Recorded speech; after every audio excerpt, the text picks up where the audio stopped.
this whole miraculous happening of us being here, physical, human, alive, conscious, aware, there is one great polarity.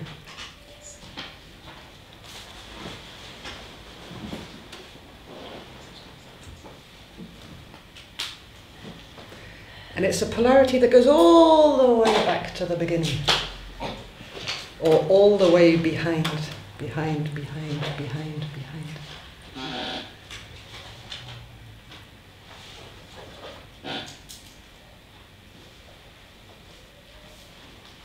And it's so kind of fundamental that we could give it many words. For example, we could call it the push and the pull.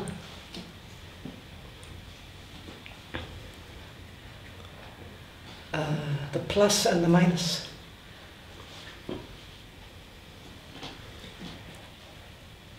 The active and the receptive.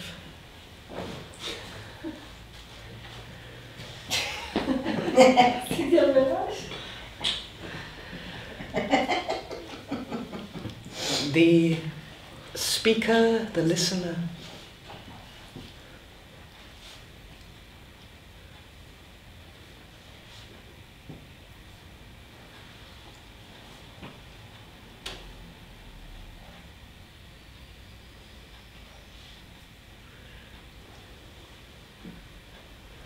And it goes down to the micro detail.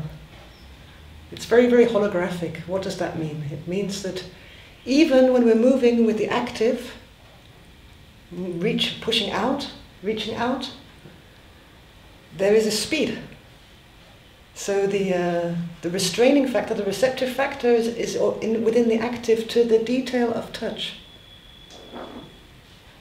More active, less receptive, I'm pressing hard. More of a balance between active and receptive, I'm much more attuned to the meeting point with my knee right now.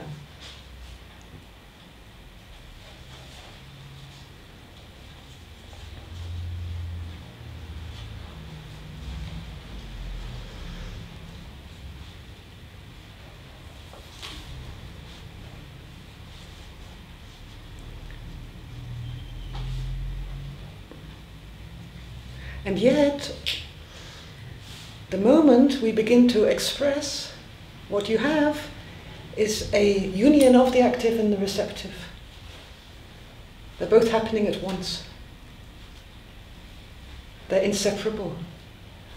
For example, as I'm speaking, together with you, I'm hearing what I'm speaking. As you say something, you also hear yourself. You're also part of the receptive factor, just as you are active.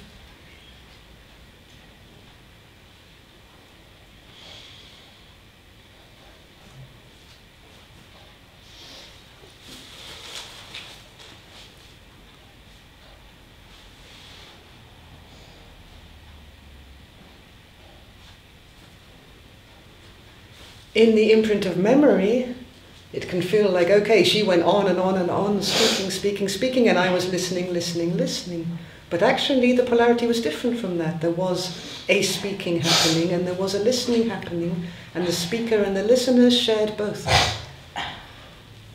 in the here and now. So that whole power thing comes later with memory, or with need to express, to be a direct channel.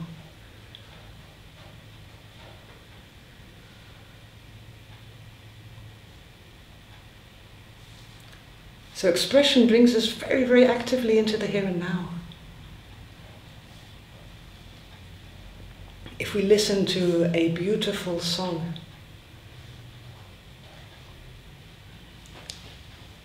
its beauty is happening through the quality of receptivity in the here and now. It's making an imprint in the here and now as a direct formula of our ability to allow it to come in. After that, there's the imprint of the song, where it moved us to in feeling, and we remember that we liked it. We remember this was a beautiful song. Perhaps we can even recall part of the melody, but the utterance, the song itself, is as alive as it is in every microsecond. After that, it's imprints, it's effects.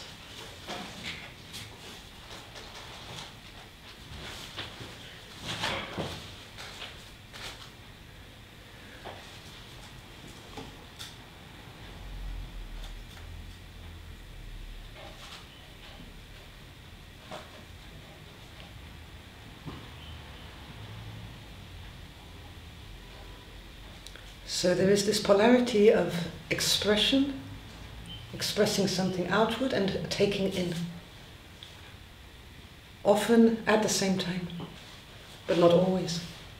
Sometimes we really feel a need to take in more. In London it's an expression already. Let's go take in a movie, let's take in an exhibition. Maybe after that we could take in a concert. They use it as an expression, let's take in some stuff. Which is a different movement, taking in, often connected with the arts, from acting, painting. Of course, it has the active, you go to the movie in order to take it in, but it's different from, I'm going to paint a picture now, to move into pure expression.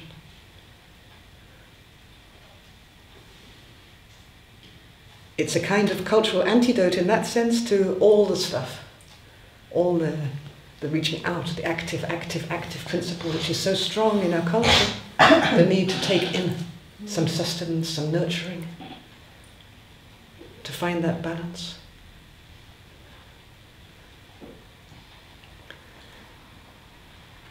So we have a polarity running through almost everything, which is the push and the pull, the active and the receptive. And in naturalness,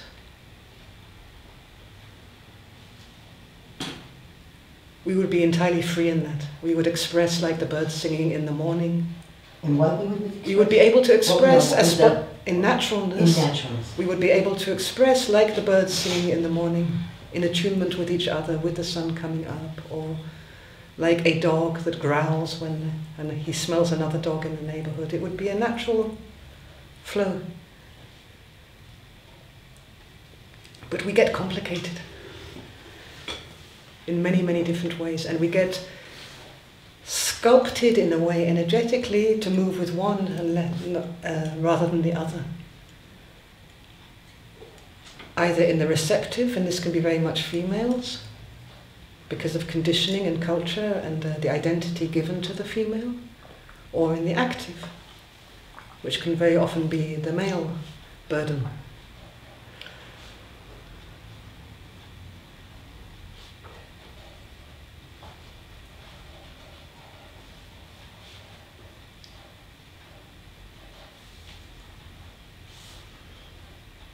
And you see this playing out, of course, through religions and through all kinds of power dynamics of who should be quiet and who can speak and who's allowed to sing and who's not. So the expression thing is very, very vulnerable.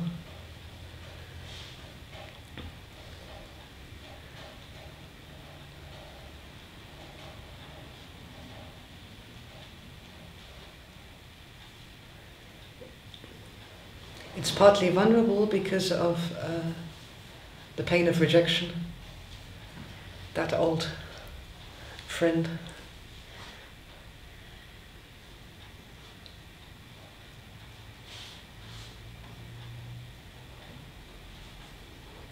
But even silence can be both active and receptive. We can have a silence which is like a wall, a freeze out, the freeze out silence. Frozen. Don't come near me. Silence. Angry silence, passive-aggressive silence. But there's also a kind of silence which is totally free and open and receptive, that anything can emerge within it. It's receptive. It's not gone, it's alive, but it's purely receptive.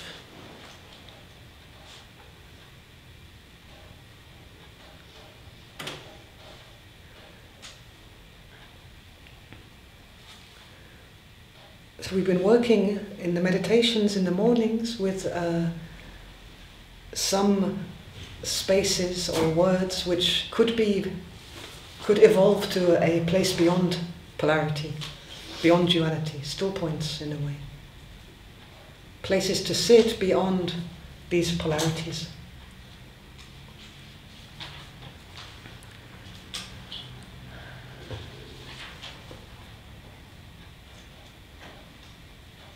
What would be a quality of the place to be behind the active and the receptive?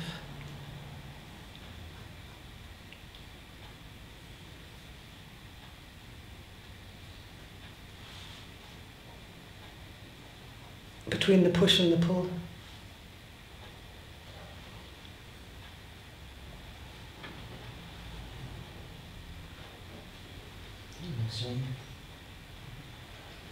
What could surrender to the push and the pull to find its own frequency?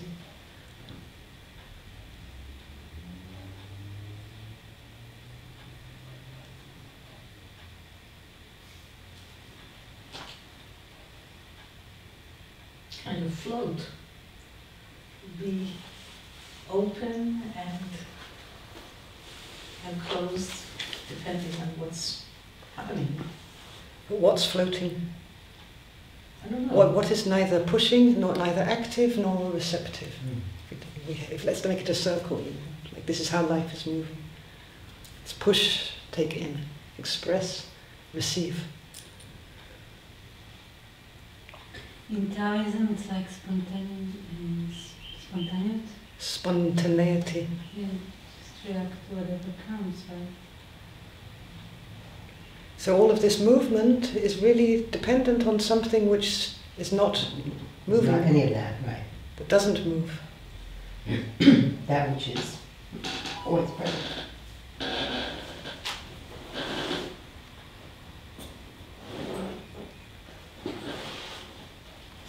And it can be a variety of positions, but it's a place of stillness. Or a place which is deep inside ourselves, or not that deep even, but a place of neutrality. Which is not, when you take just the body, the active and the receptive, it would be the center line. Mm. What allows us to move with right hand and left hand? That right hand doesn't dominate left hand.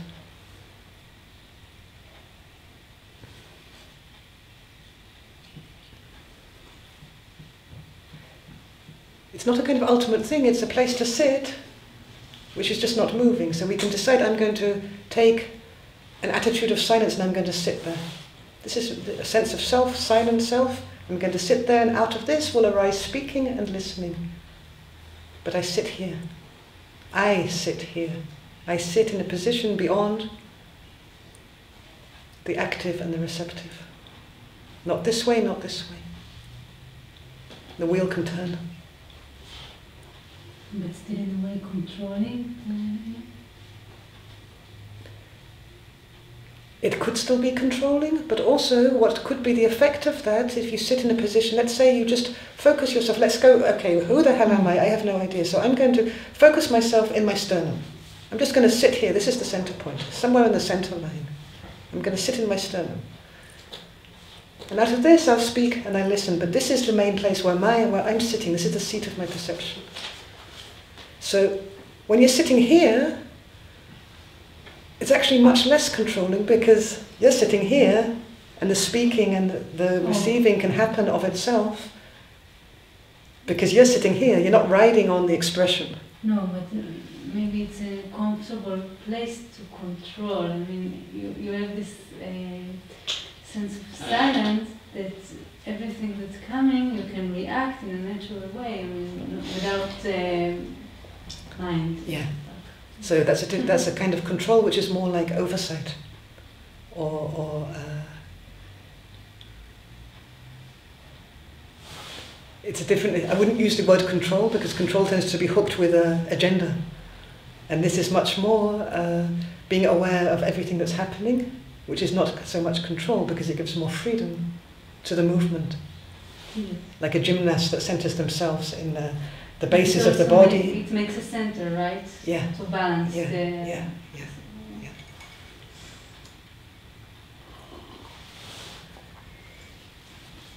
So we've been working a lot with the thyroid, which is very much to do with manifestation and expression.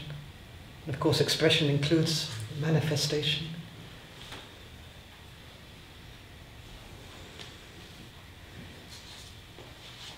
Which is very closely connected with purpose, our purpose in being here. To do something, to manifest.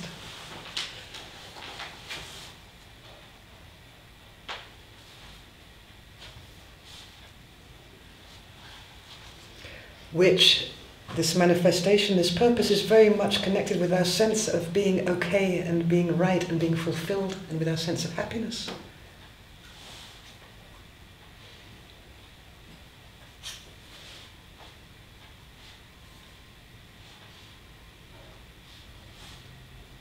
The freedom to be here, in naturalness.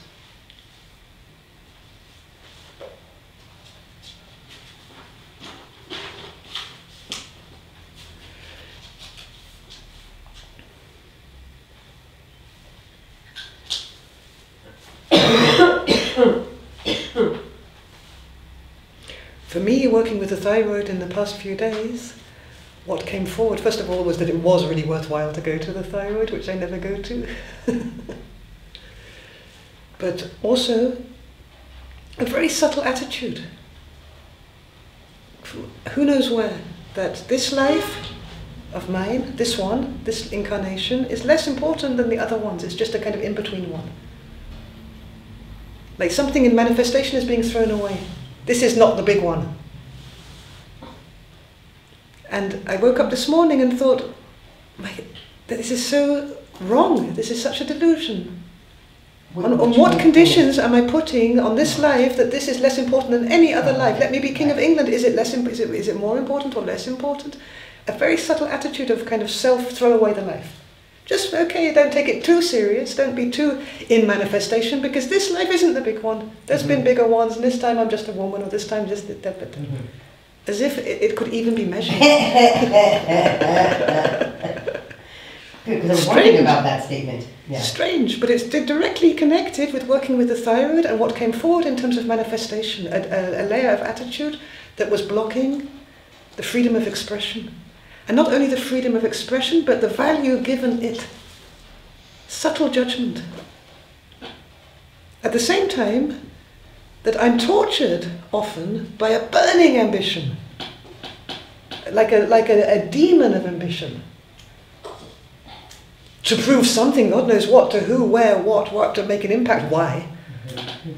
Like this endlessly hungry beast to manifest, but the moment there's feedback which is positive, it's like run for China. That's not what I want. It gets very, very complicated, and we lose very much our purity and our innocence in this process, but it's a worthwhile process, the process of expression. The moment, like we said yesterday about the complaining tree, or my Tal talking to herself in the car, the moment we give voice, we bring together a polarity. There is you could really see it as a kind of sanctity. There's a sacredness in it, and the more we allow this to be momentous, the moment of expression to be momentous, the more truth is allowed to be expressed. And it doesn't matter if there are listeners or not, the whole universe is listening to every expression. And if that sounds cuckoo, you're listening, you're there. If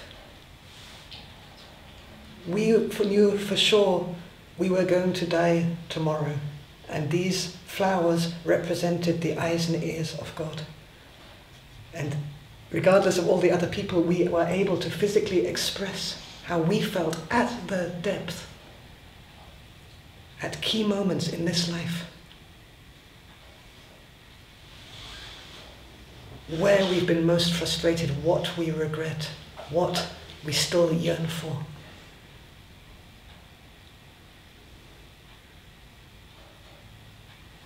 this expression would be of so much value. So much value that it doesn't matter the whole concept of value or what anybody thinks, what the world thinks, it is complete in and of itself. But we tend to kind of defer expression, defer it for the next lifetime, for tomorrow, for later, or from the one before. It all gets lost in these kind of faded layers of memory until we come to that moment which we seem to be deferring until tomorrow, which is actually now, inside ourselves, of breaking open and expressing what is there. It doesn't matter what's there. The deeper it gets, the more beautiful it becomes, the more true it becomes. Tomorrow never comes. And we let social fears and discomfort and old patterns of rejection, we let all of this block us even going into the energy of why we're unable. We don't even go into the forest because it seems so dense.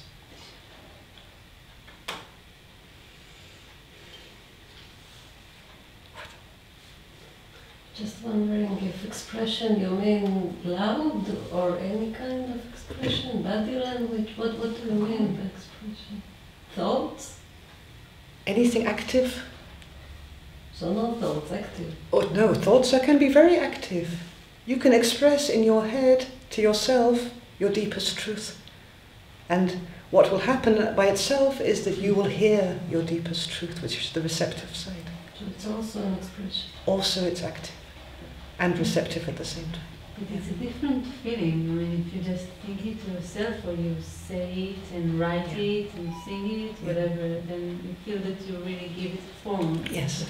It's what Maital said yesterday, that afterwards she go to the car and then she expressed what she should have been expressed loudly. Yeah. So you get the same principle happening on all the different levels. In the end, to bring it to use the physical voice, even better with another person or a group of people, is Facebook. Even more grounded. Just not the WhatsApp group. It should be destroyed. Yeah, well, But it's also a way for expression. Yes? If I have an opinion on something and I really feel like I really need to put it out there and share it, sometimes I'm doing it on Facebook. Me too. Even finding a photograph or finding a piece of poetry that I love and putting that on my page, even though I didn't write it or anything, but it's expressing in that moment better than I could, in a certain way, exactly what it is that I'm feeling or exactly what it is I would like somebody to know. Yeah. And this thing that you were describing about talking in the car, which I've been doing not only in the car for 30 years, for so long, even just yesterday or the day before, I'm having a kind of a thing with a colleague of mine. And after I felt like he wasn't hearing me and I got off the phone, I had a whole long conversation with myself in my own house while I was doing things, expressing to him, so to speak, but it became an expression of exactly what it is that I actually want with this colleague. And I mean, it's nothing, I'm sure we all do it all the time. And when I got here yesterday, although I still had thoughts about it, I completely now knew what it was that I wanted in this situation with this person. And then went back and wrote him something about it, and then everything changed. But I mean, we do it all the time, and I'm sure we all do, but there was such a perfect example of really being in the house, and if anybody, sometimes I wonder if my neighbors can hear me, because they know I live alone, that I must really sound, that they, or not, because I'm really having a whole, Tishma, I told you, this is how I feel, I mean, the whole thing out loud. And it shifted everything. Yeah. So in a way we are, just a little bit more, we're kind of like transformers. We transform, and part of the transformation is through expression. People can get caught in only transforming the physical. It's acting, doing. In a way, all the layers are necessary. And it's part of our purpose here. But sometimes I catch myself in situations like, let's say something bothers me, and I consider to express it or not, and then I say, okay, now just look within yourself and check the tolerance of what's going on there. What actually bothers you? because it can be a great lesson, not to stop it, but to see what is my reaction towards it. And afterwards, somehow, that thing changes by itself. And I say, it's so good that I didn't express anything, because it's already happened, like by doing nothing. But you didn't do nothing. And then I really like it that I didn't express it loud. So it's important not to get stuck in the physical expression as the definition of expression. That's what they Because say. you took it home and you go through an expression and a reception process inside which has a transforming power of itself, which takes away the need to express. What's to be careful of is there a subtle agenda to avoid anger? And are you hearing your own anger and expressing your own anger between you and yourself? But even if, as the first reaction, I feel anger, and then I also sort of look what it is and why, and usually disappear. I mean, but I think the first expression could be like shouting at my daughter or whatever. But then there was no need for anger, really. I want to kind of really move a little bit more deeply into it, because we get kind of into a swamp. And it's worthwhile kind of what Georgi brought forward is if we talk about expression, we also talk about listening. If we have expression in talking, there is no way we can express without listening. There is no way we can listen without also giving forms of expression, even if we don't say anything. It goes together. If we, this is two sides of the same medal. There is the pull and the push, and they really go together. There's two sides of the same medal. And what Georgi brought forward, it's important to find a point which is not into these two sides. Because either we fall either in expression or we fall into listening. Mm-hmm. And often what happens is that we don't fall in both of them. It's like when we listen, we're not loose from expression, so we're not really listening. We are listening, but in the same time that we are listening, we are already kind of formulating an answer. You understand? So we're not really listening. And when we're expressing, we're all the time kind of watching the other person and listening if it's okay what we're saying. This is the whole area of social fears. And what I say, we're falling into the snake pit.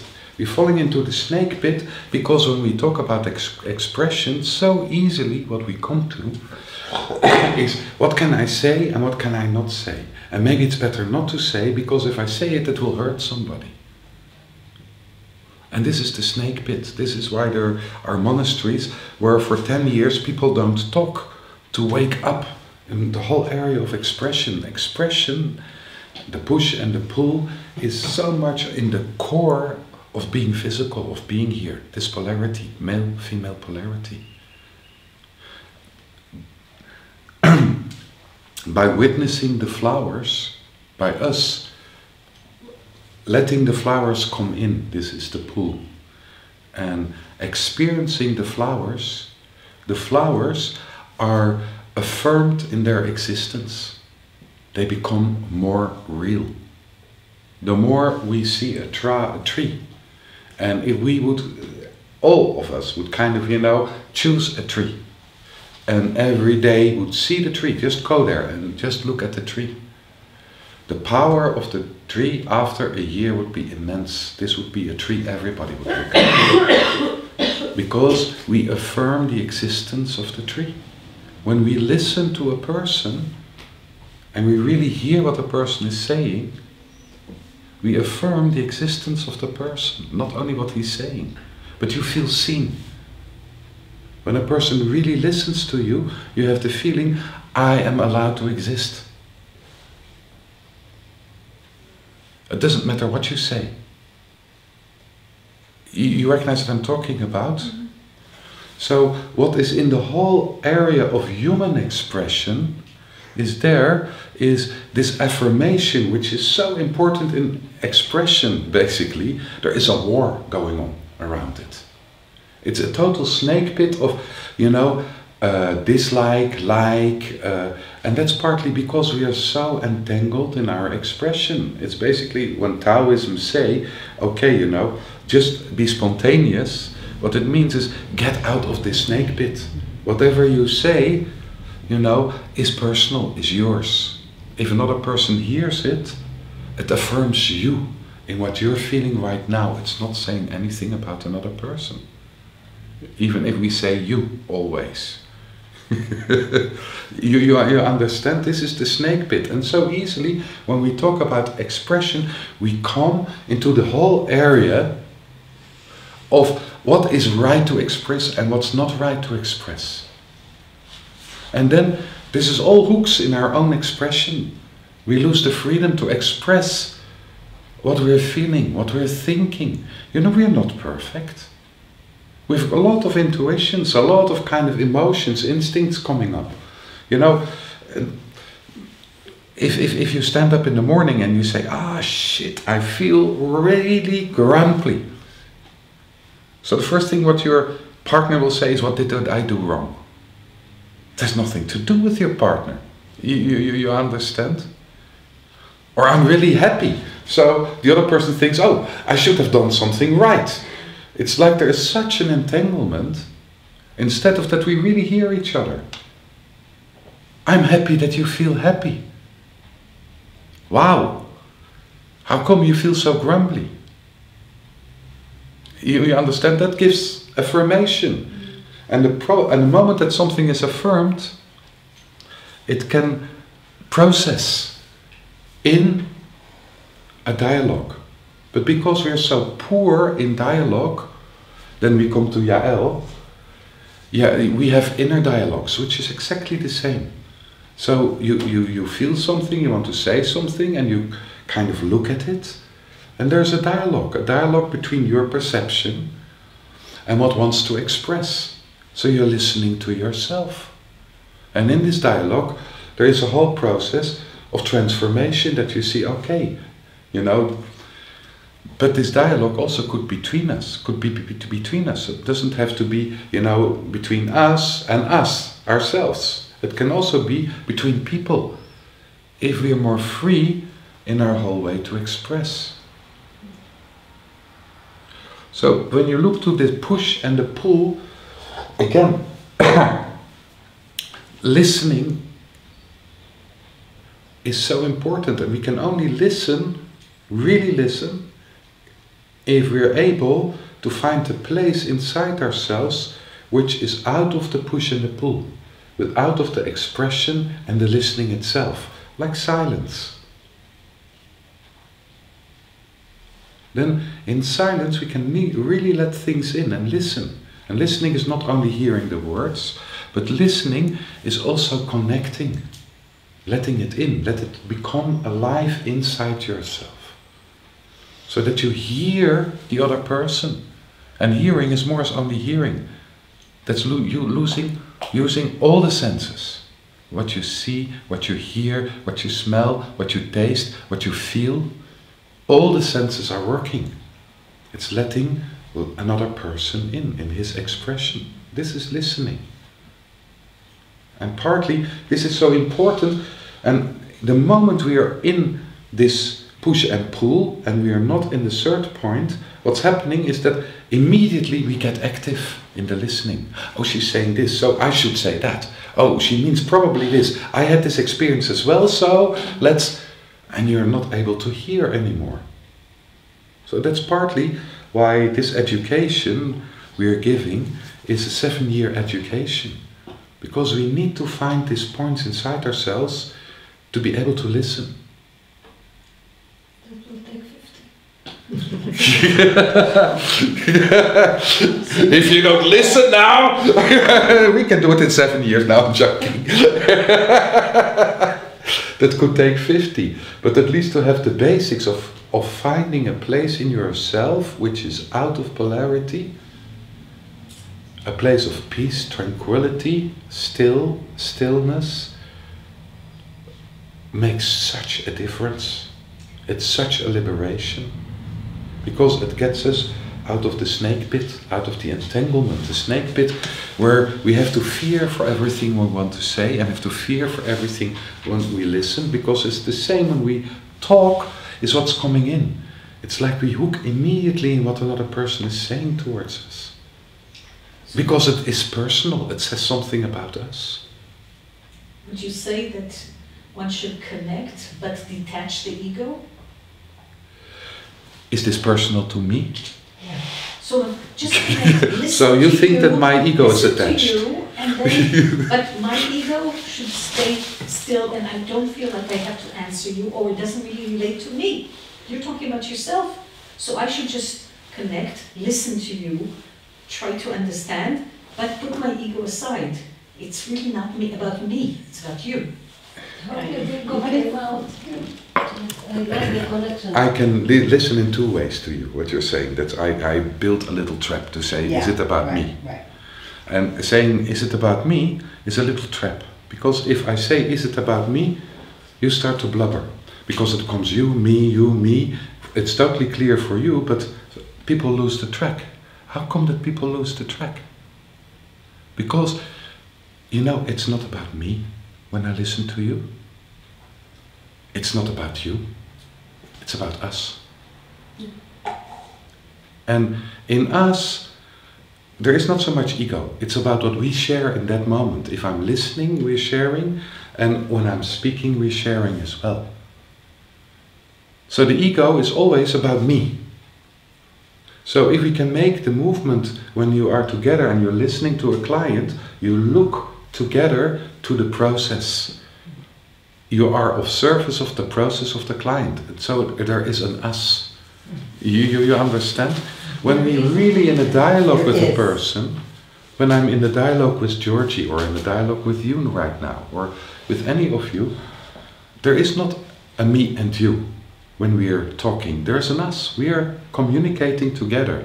The moment we can release ourselves in the us, the ego which is all about me is not that important. Then it becomes really important for me to understand you. You understand? Because otherwise the us is broken. If I don't understand you, so I could ask another question. So you're right. We have to kind of leave the I a little bit out of it. When the I is too much entangled, and this is the I part is part of the mind, we say, okay, so drop the mind, Tao says. But we need the mind.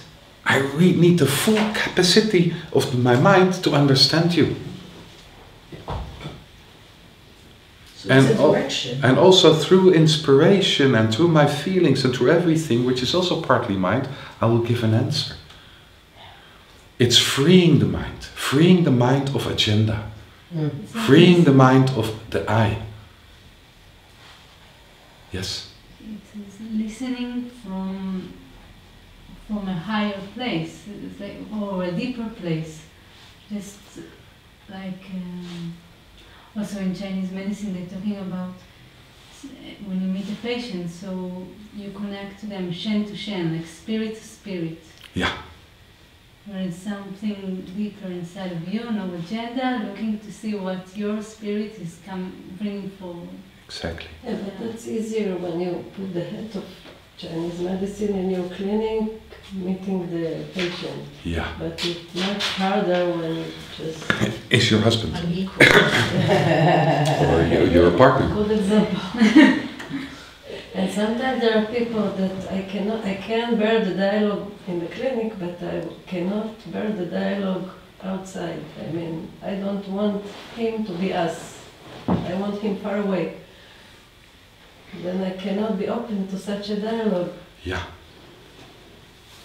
Like, you know, when there were pictures of Rabin, Zichron Yaakov, shaking hand with Arafat. Yeah. And people said, we cannot accept this us. Yeah. And I believe that it was very hard for these two people to do it. Yeah. To make this dialogue. Yeah. So when you look into this, that says something about yourself. And again, what it says about yourself is what I call today the snake pit. That means that, you know, it could be difficult to eat cakes for Moshe. For me, it's really easy. And because it's difficult for Moshe to eat cakes, I feel that I'm not allowed to eat cakes when Moshe is around. Or, you know, to say it in a different way, I'm not allowed to have my own opinion when another opinion is brought forward. Or the other way around. Or the other way around. Other You see, it's like different opinions are not able to live together. Different ways of relating to life are not able to live together. And the beautiful thing you bring forward, Yael, is in your clinic you come to an attitude where it doesn't bother you.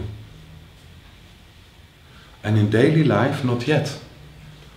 That's partly in daily life not yet, because still there is a little hook that you're not allowed, or the other person is not allowed, to have his or her opinion when it differs. You have to have the same opinion. Why? We never have the same opinion. So that goes immediately into the snake pit. I'm going on, I use your example, is that okay? Of existence.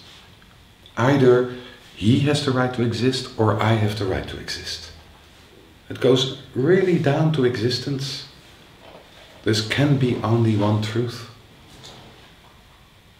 But when we move to expression and impression, truth is really, really relative.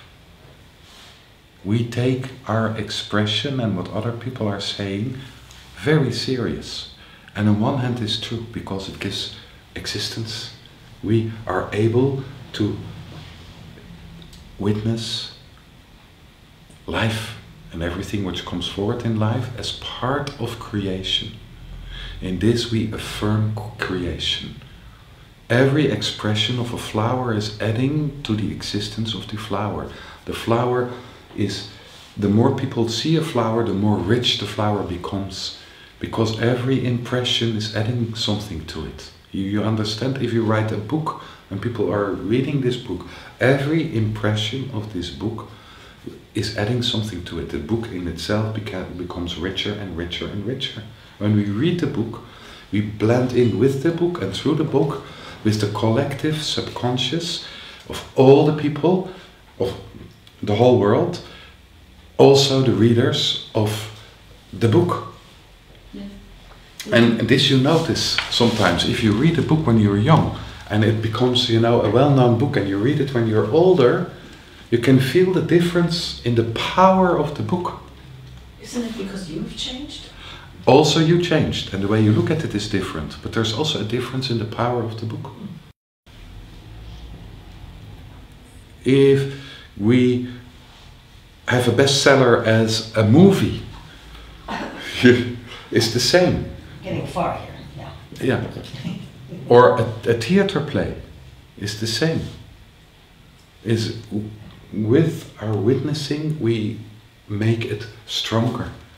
And this is also which we personally feel. If we're singing in front of public and everybody is listening, the song starts to have its own life.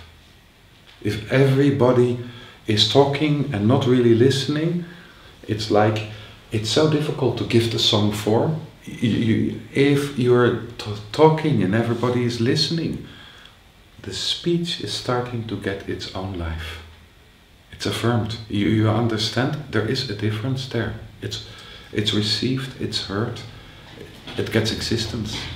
The danger of it is that it's only speech in a moment. And you can be as truthful in the here and now to the moment as possible, precise.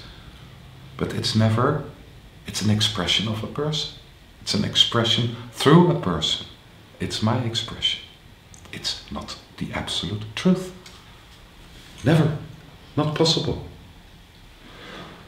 But we have in our minds built in, when something is repeated a lot, then we believe it's true. So if we hear the same message a lot, it's true. Mantra. It's like a mantra. Advertising. So if you grow up and you hear a lot, oh yeah, Elle is such a smart child. You believe that you're smart. If I grow up and everybody says Bart is really stupid, he doesn't understand shit, it will form me. You understand? So these repeated messages have an incredible lot of power.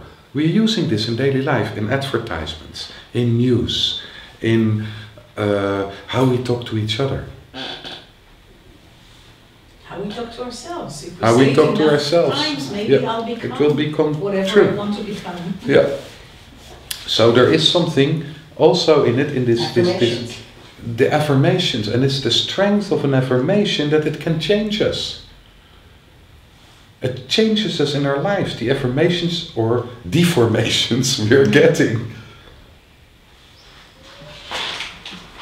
Like expectations that become the reality. Yeah. All of this is in a very small box. This is when the whole circle of expression and reception gets smaller and smaller and smaller in an entanglement of identification. So let's kind of open it out to see how far back we can go to the still points. So let's just throw out a completely bizarre question. When you express something, where is the expression coming from? And to who is it expressing? Isn't it depend on which kind of expression it is? No. At the end of the day, not. There's some, the way I see it, there's some degrees of expression. You can totally be just a tube to express the godly. Of the circles, they get smaller and smaller, but ultimately, when you're talking now, where is your voice coming from? The thyroid. Is it? Thyroid is existing by its... God. Maybe it's coming from the anger, snuck out. Maybe it comes from an agenda. You know, if we make just a simple sound, The heart? No. It can come from any place, it depends. not to be trusted then. Huh? Not to be trusted, it could come from anywhere, this expression. Not to be Yeah, from the Can you trust it then, if it could come from anywhere? It depends. For example, if it's anger, it comes from here. If it's love, it comes from here. Really? If My anger comes from here. That's then it's deep. I take for a moment over. You really hear how attached we are. This is the snake pit. This is how we attached are. It's coming from here. It's coming from here. It's coming from here. Just take some time to go outside or do it here. Make a sound. Just say something. Moshe. Gina. Gina. Just make a sound. See where it's, and don't relate to the physical. Just see, make the sound and just kind of at the same time really listen to it. Sometimes I've seen those questions. What about fear of expression? Like my daughter, she can sometimes sing when she hears music, but if she thinks I hear her, then immediately she will stop.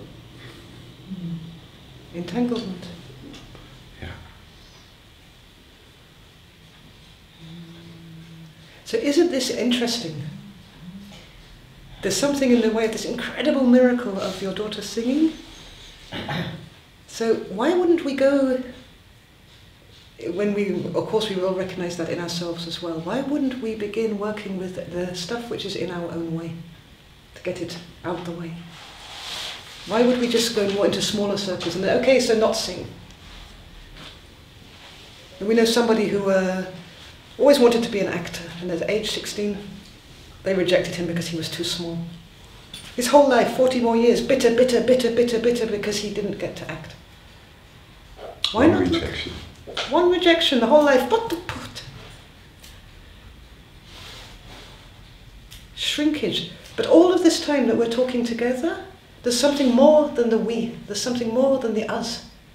When you are in an argument with your daughter or your husband, there's the you and the me, and there's the us. And beyond that, there is a whole incredibly rich, infinite shared awareness of both of you. It's shared awareness if you talk to each other. It's shared awareness if you fight. It's shared awareness if you're loving and together married. It's shared awareness in separation. It'd be shared awareness throughout the coming years, whether or not you're together or entangled or whatever contracts are worked out. It's the shared awareness is always there. Right now, there's a whole shared awareness. You know, talking is happening.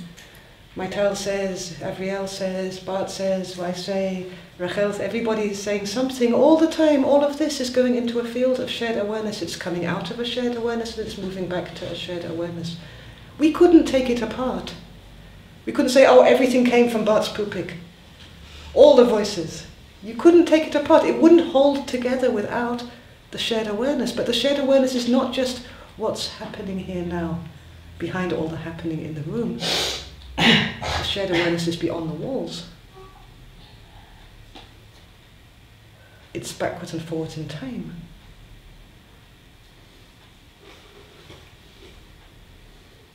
So we express from the shared awareness? We all do. Huh?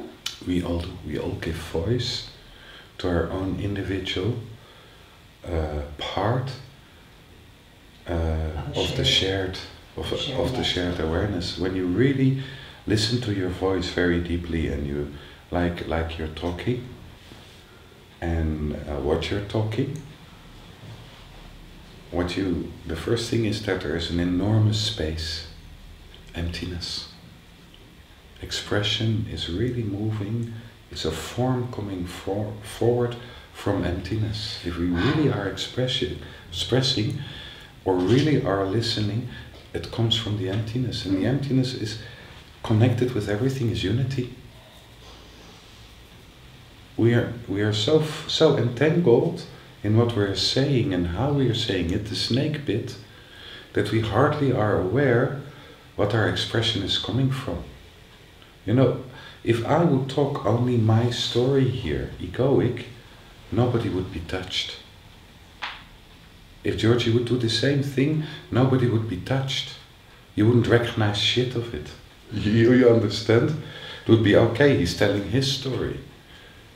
So, when you're attuned, that means, and most of the times, we are attuned when we express, because it's a we.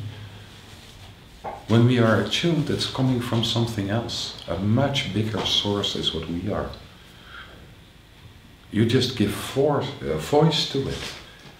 You give voice to what in the we is comfortable, uncomfortable. I like this, I don't like this. You give voice to add, to create an atmosphere together, to move to the depth, or just move a little bit to the side because you feel a conflict is coming. You understand? It's absolutely from the we, from a bigger whole that we communicate. When we are not communicating from the bigger whole, it's almost impossible to listen to it. You have teachers who kind of just do say the lesson and not connected to anybody. You recognize what I'm talking about? It's so difficult to listen. But the moment there is a blend and you start to move from the bigger whole, it's interesting. It's connected, it's us. It's real. This is communication. So when you follow back any form of expression, if you make music or you dance, if you really dance, the dance happens by itself. The universe is dancing through you. If any sound we're making, if we really surrender to making this sound, it happens by itself. The universe is talking through us. If we are painting and you're really into painting, the painting will happen by itself. The same as singing.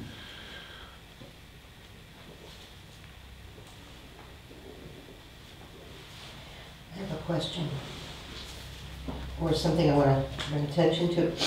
Earlier you said about the speaking, or the sharing, the expression. I say sharing, it feels the same. The expression and the affirmation. So that when we're gazing, being, expressing by whatever it is we're feeling, or our attention to this flower, that in itself is an expression. That there is an affirmation toward the tree, to the flower. It makes, okay. And this brings in, so, because we talk a lot about this right to exist, and that the right to exist, the simple right to be here, is not really dependent upon anything that is going on as far as who accepts me, doesn't accept me, all that. Whether I have my purpose, whether I do something, all those kinds of questions, that I have this, we have a right to be here simply just for that in and of itself. We've been given life. Yeah. So this affirmation thing, so I don't really, it's like the tree has the right to be there and is in its full isness of it, regardless if I affirm it or not, correct? Yes. Okay. So I wanted to just bring those two because it almost sounded, I know that that is how it is, or at least that's how I feel it, and yet you were speaking a lot about the affirmation, and so many times we feel, I say we because I refer to myself and I refer to people who come to me, talk about it. Unless they can produce or can bring or can present the thing that they're here to do, they don't feel like they get affirmed in any way, and therefore don't feel like they have a right to exist. This whole cycle. So we're really working with, it's not necessary for them to get an affirmation in order for them to find this place of a right to exist. You follow? Yeah. Am I being clear? Can I give some kind of an answer, I think? Actually, I would really rather, at least in the beginning, to have an answer from you, if you're asking me. Who are you asking? It's not I nice. feel like I say- want to express speak like myself, that. but It's not nice. if you don't want to hear my expression, that's your right. Are you asking me? I don't know, were you asking me? Maybe you just asking Well, them. no, I'm referring to what you were saying because they really touched me. Okay. And what I'm thinking is, like the tree, it has a right to exist because it's obviously there, but I think it has an ego. And that ego of the tree needs our affirmation. And when we give it, the tree thrives.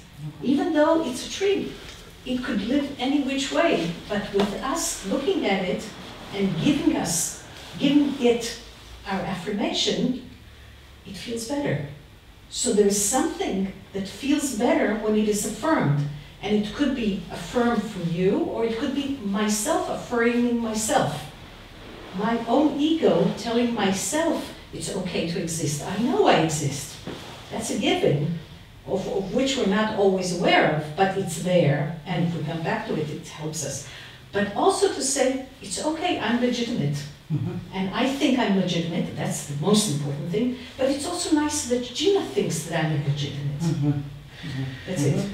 Okay, I said my thing. So what you could have Yeah, describing is the kind of yeah. homecoming, Yeah. the homecoming of existence to itself, which is always a kind of celebration in its circulation, the transforming process.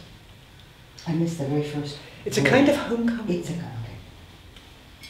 Beyond But affirmation and even beyond ego, which also looks like the same, when we really see each other, Mm-hmm. when we really share awareness, Mm-hmm. when we look beyond all the persons, all the ideas and everything, it's a kind of reunion. But it's a reunion through all the layers of form, which makes it all okay, all the layers in between, because none of them are now walls in the way between us. Mm. It's a reunion. Mm-hmm. The one that looks at me looking at you, looking at me is already one. Right. It's the same with the tree. It's a party. It's a party connected with. It wasn't an either or. manifestation. It was, yeah. It wasn't an either or question. It does it need the affirmation or doesn't it need the Yeah. affirmation? It was referring back to because you put a specific focus on the affirmation part, Yeah. and yet the sense that the fact that it's nicer, or we want it, or I would want it as well, to have affirmation from others, quite often when we are not receiving an affirmation that we can recognize, or we don't see it as an affirmation, the sense of that we are not legitimate to be here, etc. So it's not about that I don't know that, it's about how to look at that in a different way, because we're bringing up both pieces. You're bringing up mostly the affirmation. Yeah. So it's basically, that's another course, we really will go together to the depth of that. Okay. Why this affirmation, how it works, and how it's connected with creation. But we all have this knowledge very deeply inside us. Take the archetype of a little flower flowering in the middle of the desert for one day, and nobody is witnessing it. It exists. Take the same thing of this little flower flowering in the desert, and it's witnessed. You immediately feel the difference.